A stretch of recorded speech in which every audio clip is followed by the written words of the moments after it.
So you've made it a habit to finish on the podium. That kind of a habit is exactly what every athlete in the world dreams to do. How did you manage that? I think just becoming a professional athlete, I always strive to be the best, and I ended up finding the right people to help me along the journey. A big person that's played a pivotal role in my success is my girlfriend Sharmila, and she's from Bangalore, India, and she's the one that kind of taught me how to be professional. And I actually use a lot of people from India, like my nutritionist is from India as well. So I've had a lot of good people. So we can claim a part of the medals. Yes, you could definitely say that. But it just took a lot of hard work, dedication, a lot of discipline for me to be able to get to this point. But Kenny, standing in that Olympic 100-meter start line or the 200-meter start line, the whole world watching, billion people watching, can you tell me a little bit about that pressure, how you absorb that pressure and go ahead and win? It's definitely intense. The first time I was at Tokyo, my first Olympics, and it was a little bit different because, COVID situation. So, I had to make sure to kind of lock in because, there's nobody there in the stadiums. You got to realize that, hey, this is the biggest moment of my life. And, you can easily kind of just, not lock in or, not get in the zone. And, I just made it a habit for me to be able to get into that zone. But going to Paris, I feel like for me, that was actual, like, the Olympics. You had the fans, you had the opening, the closing ceremony. And, going into the 100 and the 200 meters, I just made it a habit to not put too much pressure on myself just because I know I belong. And, all the hard work that I put in for the last, 4 years, and every single day that I wake up, I have a goal in mind. And when I reach that finals, everything that I've done that led up to that moment has told me, like, hey, I'm ready to go. So there's no reason for me to add more pressure to myself, and I treat it just like a normal race. And you use the word pressure 3 times there. I mean, what is pressure for you? Because in India, we keep giving a cricket reference, and Sachin Tendulkar, the cricket player, is God in India. And Sachin says that pressure, you can have pressure here. If you have pressure at the top of your head, it will push you down and you will collapse. But if you have pressure behind you, it will propel you forward. You can actually use pressure and use pressure to get better. How does Kenny Bednarek deal with pressure, and what's pressure for you?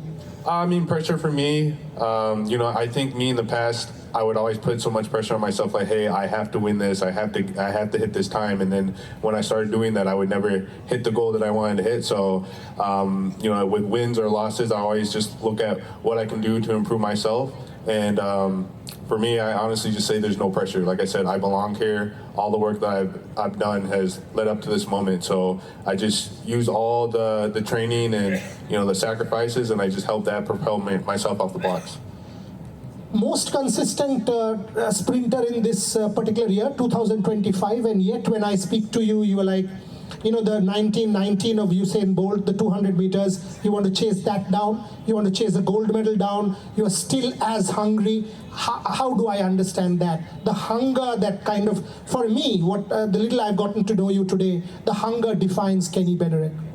I love track and field, I love running, and, I'm in this sport for a reason. I want to be the best of the best. If I don't want to be the best, then why am I doing it? And, I just, winning gold medals, winning silver, I've had a year where I haven't been on the podium, and, I just want to be the best of the best. That's all I can really say. I'm all about self-improvement, whether it's on the track or off the track, and, that's why I keep doing it. I want to be a world record holder at one point, and in the past I used to think that was far-fetched, but I think that it's around the corner, and with me just doing the right thing, staying disciplined, and listening to my coach, I think the sky's the limit for me. Yeah, and when you say this, Kenny, how do you kind of define success? Is it medals? I've won a Tokyo medal, I've won a Paris medal, I've won a World Championship gold in the 4x100, or is it about the process? That so what if I've lost by 0.4? I know that my process is right, and over a period of time I'll get there. What is success for you? Is it the process or is it the result? Honestly, to me, I think it's the process, because it's nice to win the medals, but it's the journey that is more impactful. And you know, what everybody gets to see when they're watching the Olympics, you know, they just see the result, but then when they actually see the story, you know, how much time that I put in and day out, I think that has something more to tell than just winning a gold medal. Or Can you tell me that story? Because that's exactly what we don't see. We see the surface and think, oh, done. Can you take us backstage for a couple of minutes? Yeah, so for me, you know, my story is I was adopted at the age of 4, and I've always had love for running, and track and field was kind of an outlet for me to kind of take control of my life. And, you know, I've always just wanted to be the best of the best. You know, at one point I was the fastest kid in my class, which, you know, is something small, and then the fastest kid in school. And then at some point I'm the fastest in the state. And, you know, every single time I reached a new level, I wanted to better that. And, you know, when I was in college, at some point, hey, I'm one of the fastest people. I've hit world leading times at the collegiate level. Now I became a professional. And it's like, hey, I want to be the best of the best. And like I said, it's just a lot of hard work. Waking up in the early mornings and, you know, getting my runs in with my crazy coach, and then also, you know, we have the weight room, and it's just you just got to be very disciplined, because it's not even just the sprinting aspect; it's the recovery aspect after. You got to make sure that you're mentally well, make sure that you get enough recovery. But yeah, it's a long 8 to 10 months in the year. You will see 23,000 people in that starting block on Sunday when you flag that race off. You've been a celebrated athlete around the world.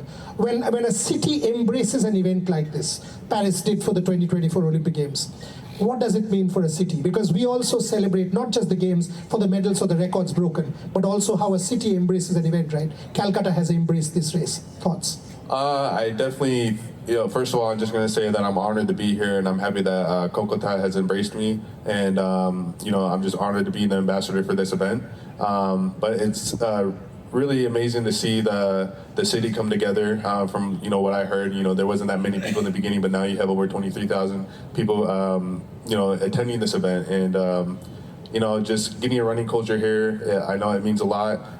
It brings in, you know, just a healthy lifestyle, gives people different chances, and you know, I just can't wait to be out there to see everybody run their hearts out.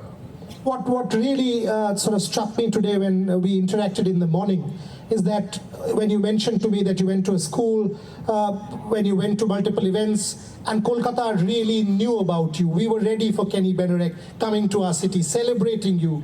That's what Kolkata is like. They've embraced this run not just at the surface. They've not embraced Procam as, okay, promoters coming to this city. Procam is now part of us. Tata Steel anyway is part of us. Tata Center's right here. Kolkata has this warmth about you.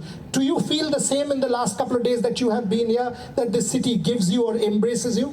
Yeah, I definitely, first day, going to the school, I mean, I was so surprised that they knew so much about me, and you know, I definitely feel the love and the warmth, and I'm very appreciative of being here.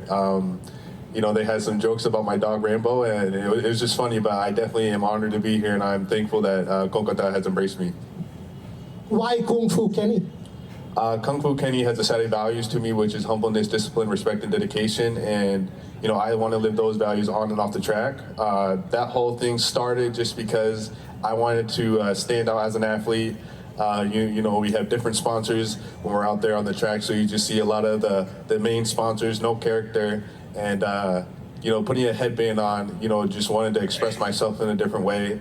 You know, also with the headband as well, I love to go around in different countries wherever I'm racing, and I'll put like something on the side of the headband, like a word or a phrase or maybe a picture of something that represents that state or that country, to kind of show some respect. So, you know, like. So what's the one for Sunday? I didn't bring one for something else. We've got to get you one with the Tata Steel World 25K. Yeah, that would be good. Neha, your job is cut out. But Kenny, going forward, that Usain Bolt record is close. Mentally, do you visualize? Do you journal? Do you have you started thinking? Yeah, so visualization has been a big part of my routine. Writing my journal as well has been something that's important. But I think that's a big thing. I know I have the capabilities. I'm strong enough. I'm fast enough. But it's more of the mental side. If I can mentally put everything together and have the perfect setting, I definitely believe I can attain that. Last couple of minutes. Have you tried the Kolkata biryani? Yeah, I tried chicken biryani, but somebody told me that I need to do mutton biryani. I hope Kamal Raza has mutton biryani for Kenny Bednarek tonight. Kamal, you've now been put on the spot. Okay, last rapid fire. Carl Lewis or Usain Bolt, and why? Usain Bolt, just because he's the pinnacle of the sport. He's the top, the top dog. Rafael Nadal, Roger Federer. Nadal. And why? I haven't watched tennis as much, but he's dedicated to his craft, and I mean, so is the other guy. But I just preference. Cristiano Ronaldo, Leo Messi. I'm sorry, I have to mention Leo Messi. Should not in Calcutta. Say Ronaldo. So I'm gonna say Ronaldo. I mean, he's a winner, and I've caught a glimpse of him on the soccer field, and he's just a hard worker, and so he's somebody that I can relate to. I mean, so is Messi, but Ronaldo is where it's at right now.